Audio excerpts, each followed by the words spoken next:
Ya, selamat pagi Ibu dan Shalom. Di sini saya atas nama Destiana Tumisa, kelas B, Prodi PAUD. Di sini saya akan menjelaskan materi dari pertemuan kedua hingga pertemuan ketujuh. Baik Ibu, di sini saya akan menjelaskan materi yang pertama, itu materi pertemuan kedua dengan judul konsep dasar teologi. Dan yang pertama, definisi ilmu teologi. Ilmu teologi adalah studi tentang Allah dan hubungannya dengan manusia dan dunia. Teologi berasal dari kata Yunani theos yang berarti Allah dan logos yang berarti ilmu atau pengetahuan. Ilmu teologi adalah upaya untuk memahami dan menjelaskan tentang Allah, sifatnya dan hubungannya dengan manusia dan dunia. Dan yang kedua, perbedaan dan hubungan antara ilmu teologi dan ilmu religi. Ilmu teologi dan ilmu religi adalah dua konsep yang terkait tetapi berbeda. Ilmu religi adalah studi tentang agama dan kepercayaan, sedangkan ilmu teologi adalah studi tentang Allah dan hubungannya dengan manusia dan dunia. Perbedaan antara ilmu teologi dan ilmu religi. Dan yang pertama, ilmu teologi fokus pada Allah dan hubungannya dengan manusia dan dunia. Sedangkan ilmu religi fokus pada agama dan kepercayaan. Dan yang kedua, ilmu teologi lebih fokus pada aspek teoritis dan filosofis. Sedangkan ilmu religi lebih fokus pada aspek praktis dan ritual. Hubungan antara ilmu teologi dan ilmu religi. Dan yang pertama, ilmu teologi dan ilmu religi saling terkait dan mempengaruhi satu sama lain. Dan yang kedua, ilmu teologi dapat membantu memahami dan menjelaskan tentang agama dan kepercayaan, sedangkan ilmu religi dapat membantu memahami dan menjelaskan tentang Allah dan hubungannya dengan manusia dan dunia. Dan yang ketiga, ilmu teologi dan spiritualitas. Ilmu teologi dan spiritualitas adalah dua konsep yang terkait. Ilmu teologi dapat membantu memahami dan menjelaskan tentang Allah dan hubungannya dengan manusia dan dunia. Sedangkan spiritualitas adalah pengalaman dan praktik untuk mendekatkan diri dengan Allah. Ilmu teologi dapat membantu spiritualitas dengan yang pertama, memberikan pemahaman yang lebih dalam tentang Allah dan hubungannya dengan manusia dan dunia. Dan yang kedua, membantu memahami dan menjelaskan tentang pengalaman spiritual. Dan yang ketiga, memberikan pedoman dan prinsip untuk hidup spiritual. Spiritualitas dapat membantu ilmu teologi dengan yang pertama, memberikan pengalaman dan praktik yang nyata tentang Allah dan hubungannya dengan manusia dan dunia. Dan yang kedua, membantu memahami dan menjelaskan tentang ilmu teologi dalam konteks yang lebih praktis dan profesional. Yang berikut, teologi sebagai studi tentang Allah. Teologi adalah studi tentang Allah yang berfokus pada sifat-sifat Allah, karya Allah, dan hubungan Allah dengan manusia. Yang kedua, wahyu Allah. Wahyu Allah adalah konsep bahwa Allah mengungkapkan dirinya kepada manusia melalui teks-teks suci seperti Alkitab dan melalui pengalaman pribadi. Yang ketiga, inspirasi Alkitab. Inspirasi Alkitab adalah konsep bahwa Alkitab adalah kata-kata Allah yang diinspirasikan oleh Roh Kudus sehingga Alkitab memiliki otoritas dan kebenaran. Dan yang keempat, penciptaan. Penciptaan adalah konsep bahwa Allah menciptakan alam semesta dan segala isinya, termaksud manusia, dengan tujuan dan rencananya. Dan yang kelima, dosa. Dosa adalah konsep bahwa manusia telah jatuh ke dalam dosa dan berpisah dengan Allah sehingga memerlukan penyelewengan. Dan yang ketujuh, penyelewengan. Penyelewengan adalah konsep dasar Allah telah menyediakan penyelewengan bagi manusia melalui Yesus Kristus yang telah mati dan bangkit kembali untuk menyelamatkan manusia dari dosa. Yang berikut, gereja. Gereja adalah konsep bahwa Allah telah membentuk komunitas orang-orang yang percaya yang disebut gereja untuk menjadi tubuh Kristus di dunia. Dan yang berikut, kita masuk pada pertemuan ketiga, yaitu sejarah ilmu teologi. Yang pertama pada tahun 100 sampai 600 gereja kuno, dan yang kedua pada tahun 600 sampai 1500 abad pertengahan. Berikut sejarah ilmu teologi. Yang pertama, tahun 100 dan 600 gereja kuno. Periode ini dikenal sebagai periode patristik, yaitu periode di mana para bapak gereja atau patriark mengembangkan dan mempertahankan ajaran Kristen. Ilmu teologi pada periode ini, pembelaan terhadap ajaran Kristen, pengembangan doktrin Kristen, penafsiran Alkitab, pengembangan liturgi. Dan yang kedua, tahun 600 sampai 1500 abad pertengahan. Periode ini dikenal sebagai periode skolastik, yaitu periode di mana ilmu teologi dikembangkan melalui metode skolastik, logika, dan filsafat. Dan yang pertama, tokoh-tokoh penting yaitu Thomas Aquinas, Anselmus, Bonaventura, dan Duns Scotus. Ilmu teologi pada periode ini, pengembangan doktrin Kristen melalui metode skolastik, penafsiran Alkitab, pengembangan teologi sistematis. Yang berikut, pada periode ini, ilmu teologi dikembangkan melalui metode skolastik, yaitu dengan menggunakan logika dan filsafat untuk memahami ajaran Kristen. Tokoh-tokoh seperti Thomas Aquinas dan Anselmus mengembangkan teologi sistematis dan mempertahankan ajaran Kristen dari serangan filsafat, paganisme, dan heresi. Periode ini juga melihat perkembangan teologi mistik, yaitu teologi yang berfokus pada pengalaman spiritual dan kontemplasi. Tokoh-tokoh seperti Bonaventura dan Duns Scotus mengembangkan teologi mistik dan mempertahankan ajaran Kristen dari serangan rasionalisme. Yang berikut materi pertemuan keempat, yaitu sejarah ilmu teologi. Yang pertama, pada tahun 1500 sampai 1700, referensi gereja dan perkembangan selanjutnya. Dan yang kedua, tahun 1700 sampai 1960, zaman modern. Berikut sejarah ilmu teologi. Pada tahun 1500 sampai 1700, referensi gereja dan perkembangan selanjutnya. Periode ini dikenal sebagai periode reformasi, yaitu periode di mana gereja Kristen mengalami perubahan besar dan perkembangan baru. Tokoh-tokoh penting di dalamnya yaitu Martin Luther, Johannes Calvin, Heldrich Zwingli, Thomas Cranmer.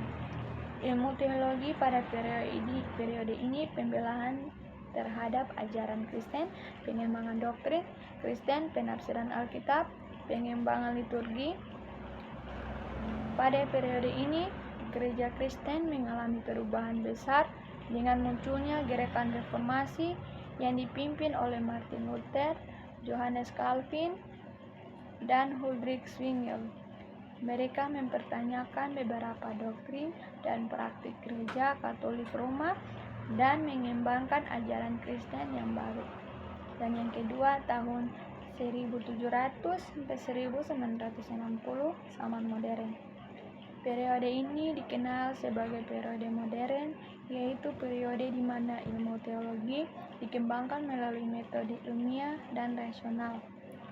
Tokoh-tokoh penting di dalamnya Friedrich Calvert, Rudolf Bultmann, Paul Tillich.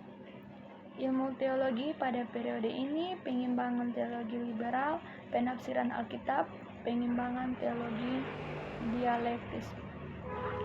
Pada periode ini, ilmu teologi dikembangkan melalui metode ilmiah dan rasional. Tokoh-tokoh seperti Friedrich Calvert dan Rudolf Bultmann mengembangkan teologi liberal dan mempertanyakan beberapa doktrin Kristen tradisional. Dan yang berikut perkembangan ilmu teologi pada zaman modern. Yang pertama, pengaruh filsafat modern pada teologi Kristen, dan yang kedua, pengembangan teologi liberal dan penafsiran Alkitab. Dan yang ketiga, perdebatan tentang kelahiran Yesus Kristus dan kebangkitannya. Dan yang berikut pengembangan teologi dialektis dan teologi eksistensial. Yang berikut konsili-konsili penting pada zaman modern. Yang pertama, Konsili Vatikan pada tahun 1869 sampai 1870 memutuskan tentang kelahiran Paus yang mengembangkan doktrin tentang infalibilitas Paus. Dan yang kedua, Konsili Vatikan pada tahun 1962 sampai 1965 memutuskan tentang pembaruan gereja dan mengembangkan doktrin tentang ekumenisme. Yang berikut kita masuk pada materi pertemuan kelima tentang sejarah ilmu teologi. Dan yang pertama, pada tahun 1960 hingga sekarang, ilmu teologi di dunia ketiga, perkembangan pendidikan dan teologi di Indonesia.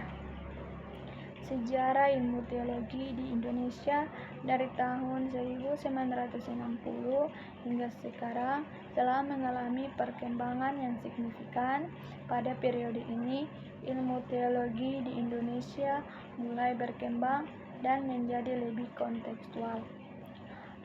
Perkembangan ilmu teologi di Indonesia. Yang pertama, pada tahun 1960, ilmu teologi di Indonesia mulai berkembang dengan berdirinya beberapa sekolah tinggi seperti Sekolah Tinggi Teologi Jakarta atau STT Jakarta yang didirikan pada tahun 1934, dan yang kedua pada tahun 1963 Perhimpunan Sekolah-Sekolah Teologi di Indonesia atau Perseptia didirikan untuk mengembangkan pendidikan dan pemikiran teologi di Indonesia.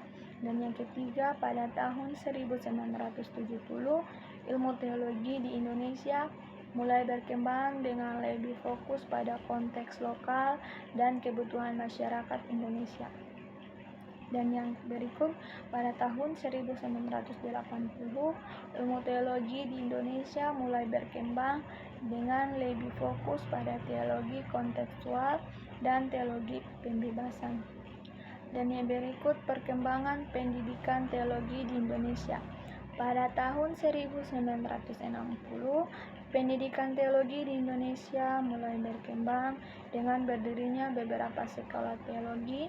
Dan yang kedua, pada tahun 1970, pendidikan di Indonesia lebih berkembang dengan lebih fokus pada konteks lokal dan kebutuhan masyarakat Indonesia. Dan yang berikut, pada tahun 1980, pendidikan teologi di Indonesia mulai berkembang dengan lebih fokus pada teologi kontekstual dan teologi pembebasan. Pada tahun 2000, pendidikan teologi di Indonesia mulai berkembang dengan lebih fokus pada teologi multikultural dan teologi kontekstual. Dan yang berikut tantangan dan peluang. Tantangan: kurangnya sumber daya, kurangnya kesadaran akan pentingnya teologi, dan kurangnya dukungan dari gereja dan masyarakat. Peluang: meningkatkan kesadaran akan pentingnya teologi, meningkatkan dukungan dari gereja dan masyarakat, dan meningkatkannya kesempatan untuk mengembangkan teologi kontekstual dan teologi.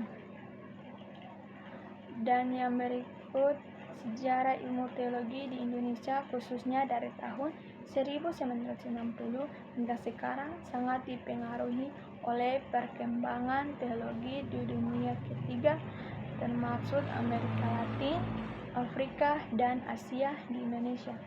Pendidikan teologi mengalami perkembangan signifikan, terutama dengan berdirinya Perhimpunan Sekolah-Sekolah Teologi di Indonesia Persetia pada tahun 1963. Yang berikut, perkembangan teologi di dunia ketiga.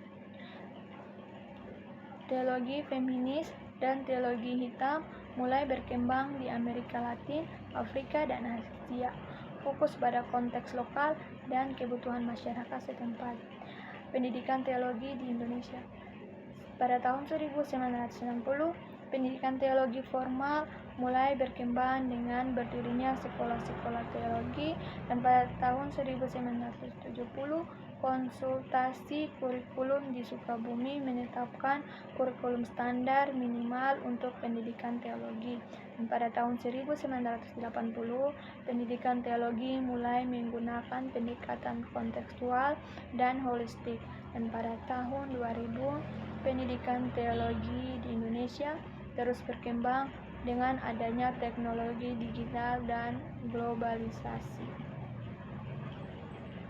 Dan yang berikut, kita masuk pada pertemuan ke-6 tentang sejarah ilmu teologi dan perkembangan pendidikan dan ilmu teologi di Indonesia. Sejarah ilmu teologi di Indonesia. Berikut perkembangan pendidikan di Indonesia.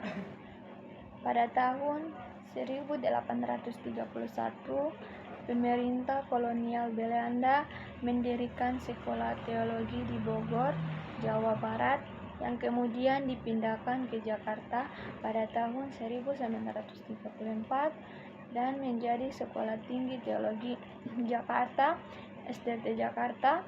Dan yang berikut, pada tahun 1950, beberapa gereja Kristen di Indonesia mulai mendirikan sekolah teologi mereka sendiri, seperti Sekolah Tinggi Teologi Bandung (STTB) yang didirikan oleh Gereja Kristen Pasanduan pada tahun 1954.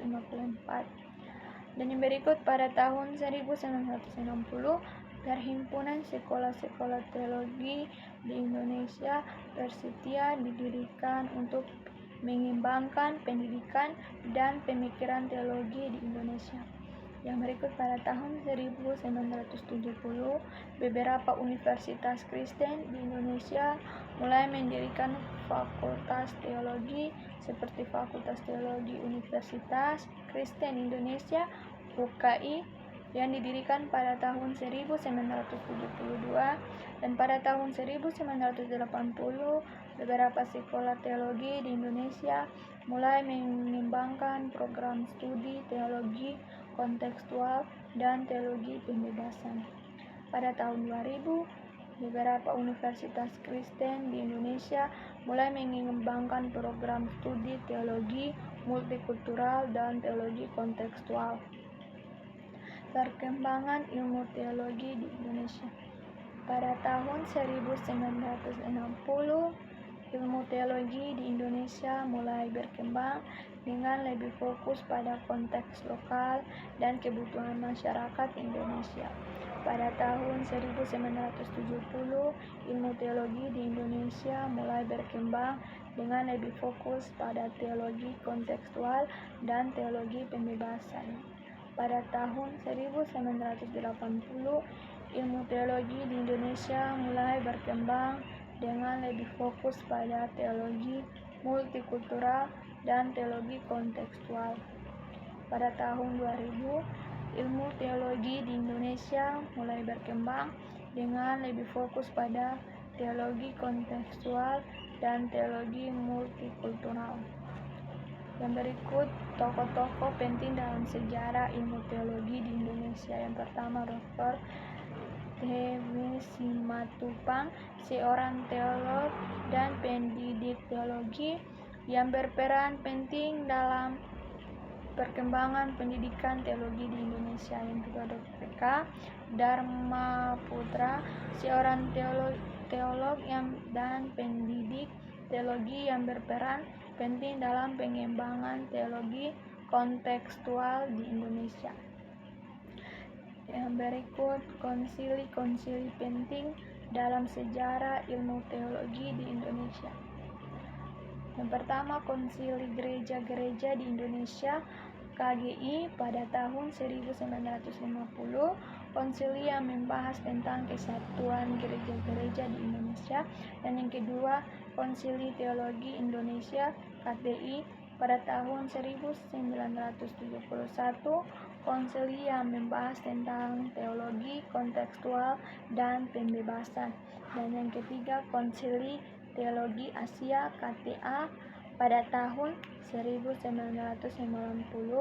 Konsili yang membahas tentang teologi multikultural dan teologi kontekstual. Sejarah ilmu teologi di Indonesia memiliki perkembangan yang cukup panjang. Pendidikan teologi formal di Indonesia telah berlangsung sejak abad ke-19 ketika misionaris Kristen mulai mendirikan sekolah-sekolah teologi periode awal abad ke-19. Pada abad ke-19, pendidikan teologi di Indonesia dipengaruhi oleh kolonialisme Belanda. Sekolah-sekolah teologi didirikan oleh misionaris untuk melatih guru-guru dan pendeta pribumi. Salah satu contoh adalah Sekolah Guru di Batu Merah, Ambon yang didirikan pada tahun 1835. Dan yang berikut periode kemerdekaan abad ke-20. Setelah kemerdekaan Indonesia, pendidikan teologi terus berkembang. Pemerintah Indonesia mulai mengatur pendidikan teologi dan membentuk lembaga pendidikan teologi. Pada tahun 1963 didirikan Perhimpunan Sekolah-Sekolah Teologi di Indonesia Persetia untuk mengkoordinasi pendidikan teologi di Indonesia. Dan yang berikut periode modern abad ke-21. Pada abad ke-21, pendidikan di Indonesia terus berkembang dengan adanya teknologi digital dan globalisasi. Banyak sekolah teologi yang menawarkan program online dan internasional serta terus berperan dalam mengembangkan pendidikan teologi di Indonesia dengan menyelenggarakan konferensi dan seminar. Dan yang berikut tujuan pendidikan teologi. Tujuan pendidikan teologi di Indonesia adalah untuk membentuk individu yang memiliki iman yang kuat dan pengetahuan yang benar tentang Allah dan hidup sesuai dengan ajaran Kristus. Pendidikan teologi juga bertujuan untuk melatih pemimpin gereja dan masyarakat yang dapat melayani dengan efektif. Berikut kita masuk pada pertemuan ke-7 yang adalah bidang biblika. Yang pertama, Perjanjian Lama dalam gereja-gereja Kristen. Perjanjian Lama menurut Biblia Hebraika. Yang ketiga, kitab-kitab Deuterokanonika. Dan yang keempat, kitab-kitab Perjanjian Baru menurut Protestan maupun Katolik Roma. Dan yang pertama, bidang biblika. Yang ke-1, Perjanjian Lama dalam gereja-gereja Kristen. Perjanjian Lama adalah bagian dari Alkitab Kristen yang terdiri dari 39 kitab yang ditulis sebelum kelahiran Yesus Kristus. Perjanjian Lama berisi tentang sejarah penciptaan dunia, perjanjian Allah dengan bangsa Israel, dan nebuat-nebuat tentang Mesias. Gereja-gereja Kristen memiliki pandangan yang berbeda-beda tentang Perjanjian Lama, namun secara umum mereka mengakui Perjanjian Lama sebagai bagian dari Alkitab yang otoritatif. Beberapa gereja Kristen memiliki kanon Perjanjian Lama yang berbeda-beda, seperti yang pertama, Gereja Katolik Roma menggunakan kanon Perjanjian Lama yang terdiri dari 46 kitab, termasuk kitab-kitab Deuterokanonika. Yang kedua, Gereja Protestan menggunakan kanon Perjanjian Lama yang terdiri dari 39 kitab, tidak termasuk kitab-kitab Deuterokanonika.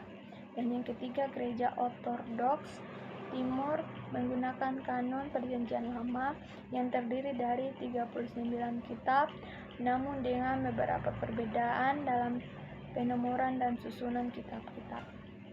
Dan yang kedua, Perjanjian Lama menurut Biblia Hebraica. Biblia Hebraica adalah edisi kritis dari teks Ibrani Alkitab Perjanjian Lama, berisi teks Ibrani asli dari Perjanjian Lama beserta catatan-catatan kritis dari variasi teks. Biblia Hebraica digunakan oleh para sarjana Alkitab untuk mempelajari dan memahami teks asli Perjanjian Lama. Biblia Hebraica juga digunakan sebagai acuan untuk menerjemahkan Perjanjian Lama ke dalam bahasa lain. Dan yang ketiga, kitab-kitab Deuterokanonika. Kitab-kitab Deuterokanonika adalah kitab-kitab yang termasuk dalam kanon Alkitab Katolik Roma, namun tidak termasuk dalam kanon Alkitab Protestan. Kitab-kitab Deuterokanonika terdiri dari yang pertama Tobit, yang kedua Yudit, yang ketiga 1 Makabai, dan yang keempat 2 Makabai, dan yang kelima Kebijaksanaan, dan yang keenam Sirak, dan yang ketujuh Baruk, dan yang kedelapan Surat Yeremia. Kitab-kitab Deuterokanonika berisi tentang sejarah, kebijaksanaan, dan ajaran moral. Kitab-kitab ini dianggap sebagai bagian dari Alkitab yang otoritatif oleh Gereja Katolik Roma, namun tidak oleh Gereja Protestan. Kitab-kitab Perjanjian Baru menurut Protestan maupun Katolik Roma. Perjanjian Baru adalah bagian dari Alkitab Kristen yang terdiri dari 27 kitab yang ditulis setelah kelahiran Yesus Kristus. Perjanjian Baru berisi tentang kehidupan, kematian, dan kebangkitan Yesus Kristus serta ajaran-ajaran para rasul. Kanon Perjanjian Baru Protestan dan Katolik Roma sama, yaitu yang pertama 4 Injil, yaitu Matius, Markus, Lukas, Yohanes, dan yang kedua Kisah Para Rasul, dan yang ketiga 13 surat Paulus, dan yang keempat surat-surat Katolik, yaitu Yakobus, 1 Petrus, 2 Petrus, 1 Yohanes, 2 Yohanes, 3 Yohanes, Yudas, Wahyu. Namun ada beberapa perbedaan dalam penomoran dan susunan kitab-kitab Perjanjian Baru antara Protestan Katolik Roma. Perjanjian Baru bagian dari Alkitab Kristen yang terdiri dari 27 Alkitab yang ditulis setelah kelahiran Yesus Kristus. Ya, baik Ibu, mungkin itulah materi yang bisa saya sampaikan dari pertemuan kedua sampai ke-7.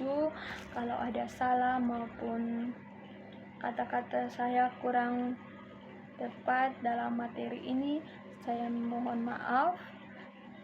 Sekian dan terima kasih dari saya. Selamat pagi dan shalom.